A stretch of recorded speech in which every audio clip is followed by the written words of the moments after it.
Hi guys! Another day, another mini vlog na naman tayo. For today's video nga pala, pagkatapos ko sa aking trabaho, sinundo ako ng aking asawa kasi nga pupunta kami dun sa bilihan guys. Bibili kasi kami ng konting mga kailangan sa bahay, kagaya ng sabon, shampoo, gamit talaga yan araw-araw. Kaya yan yung kinuha namin. Konti lang guys, yung mga importante lang naman kasi nga wala tayong budget. At pagkatapos naman, ayan pumunta na kagad kami dito sa counter at nagbayad na nga kagad kami. Pagkatapos, nagchat nga yung kapatid ko na pinadalhan niya pala ako ng ulam guys kasi birthday ng pamangkin ko, hindi kasi kami nakapunta dahil nga alam niyo naman, kailangan talaga unahin yung trabaho. Ngayon guys na meron na akong trabaho, wala talaga akong time sa paggalagala. Kung dati, kapag merong handaan dun sa mga kapatid ko, ay nako, lagi akong present. Pero ngayon, kailangan talaga natin kumayod kasi sobrang daming bayarin. Kaya pinadalhan niya lang ako ng ulam dahil hindi nga kami nakapunta doon. Kaya hindi na kami nagluto pag uwi sa bahay kasi nga meron na nga kaming ulam. Fast forward, kinabukasan na paluto guys. Etong araw na to ay linggo. Kapag linggo guys, ay wala akong pasok. Kaya kapag linggo ay oras ng aking paglalaba. Sobrang sandamakmak na mga labahin guys. Kasi nga every Sunday lang naman ako makapaglaba nga. Kaya sobrang tambak talaga yung mga labahan ko. Mabuti na nga lang at nakabili nga ako ng washing. Ayan. Ito na ngayon tumutulong sa akin kasi ang hirap talaga guys. Kapag isang linggo yung labahan mo nga nakatambak tapos nagkakamay ka lang, ay naku, nakakapagod talaga. Tapos kinabukasan, ayan, trabaho na naman, 'di ba? Sobrang nakakapagod pero laban lang dahil nga mahirap tayo. Pagkatapos ko asikasuhin yung mga bata at nahatid ko na nga sila sa paaralan guys, syempre sud ko na asikasuhin ang aking sarili kasi papasok na naman tayo sa trabaho. Mabuti na lang talaga ngayon ay nakapasok na nga ako ng trabaho. Medyo nakakatulong na nga tayo kasi nga akong noon guys, nako, napakahirap. Sobrang tagal kong naghanap din ng trabaho. At syempre dahil nga wala naman tayong natapos, kaya pahirapan din makapasok ng trabaho, 'di ba? Alam niyo naman dito sa Pilipinas, sobrang taas ng standard. Kaya mabuti talaga, thank you Lord at nakapasok na nga ako. Di baling konti lang yung sahod, ang importante ay nakakatulong na nga tayo. Kasi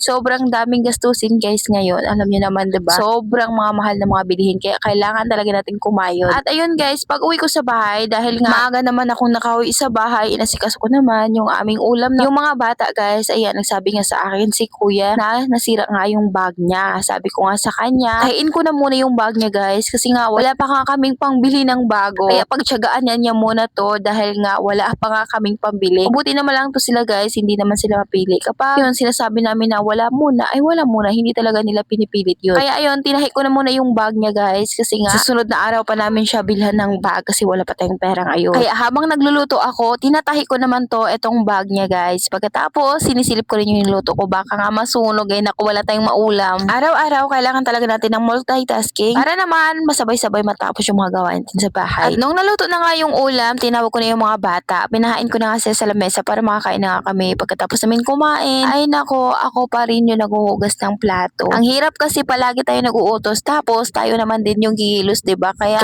hindi na lang ako nagbubunga nga guys. Ayan, kumilos na lang ako diyan kasi sobrang nakaka-stress kapag magbubunga tayo. Tapos lagi na lang oo, walang katapusang oo. Tapos ayun, nakakalimutan naman nila. Pero minsan sila naman yung naghuhugas. Kapag nagiging tegre na ako guys, ay naku, kikilos na yan sila. Antayin pa kasi nila maging tegre guys bago nga sila kikilos. At yan lang muna for today's video. Maraming salamat po sa inyong panonood. God bless!